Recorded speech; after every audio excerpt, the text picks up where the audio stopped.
Beberapa waktu lalu ada sebuah kabar di Turki yang menyebutkan jika ada Injil yang ditulis langsung oleh murid Nabi Isa atau Yesus, yaitu Barnabas.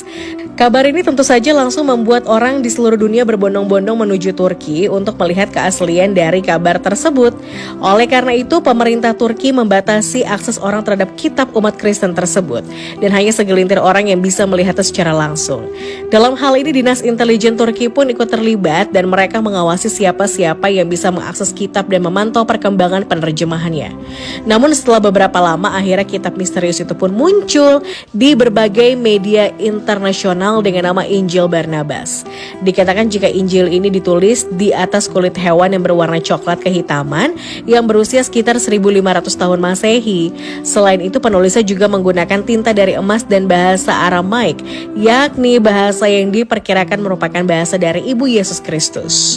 Otoritas Turki akhirnya memindahkan kitab tersebut dari brankas ke Museum Etnografi di Ankara.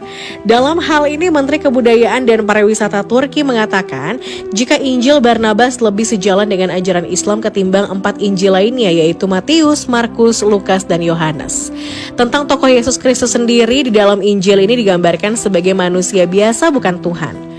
Selain itu, ia juga menambahkan jika tokoh Yesus dalam Injil ini juga menyangkal kalau ia seorang Mesias atau Juru Selamat, dan justru mengatakan jika Juru Selamat itu datang dari keturunan Nabi Ismail, yakni dari bangsa Arab. Meski begitu, kitab Injil ini sangat diminati oleh pihak Vatikan dan meminta salinannya.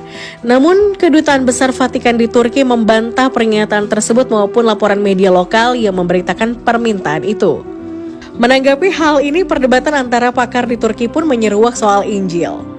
Salah satu pakar teologi mengatakan butuh penelitian lebih lanjut untuk membongkar rahasia Injil Barnabas ini.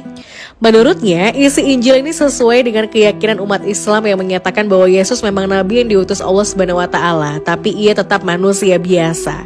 Selain itu, Injil ini juga menolak konsep Trinitas dan peristiwa penyaliban Yesus di Bukit Golgota. Namun, seorang pendeta Kristen Protestan meragukan keabsahan Injil ini dengan alasan yang cukup kuat. Pertama, memang benar ada murid Yesus bernama Barnabas yang hidup semasa dengan Yesus, yang berarti Barnabas hidup sekitar tahun 1 Masehi. Pendapat kedua mengatakan jika Injil Barnabas diperkirakan dibuat pada 500 Masehi atau 600 Masehi. Dengan demikian, tidak mungkin Injil milik pemerintah Turki itu ditulis oleh Barnabas dan hanya ditulis oleh murid Barnabas.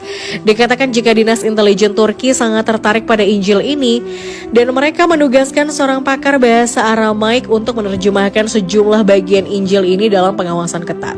Namun sang pakar bahasa Aramaik mengungkapkan kepada wartawan jika ia telah menerjemahkan Injil tersebut sehingga militer dan intelijen Turki menghentikan proyek penerjemahannya.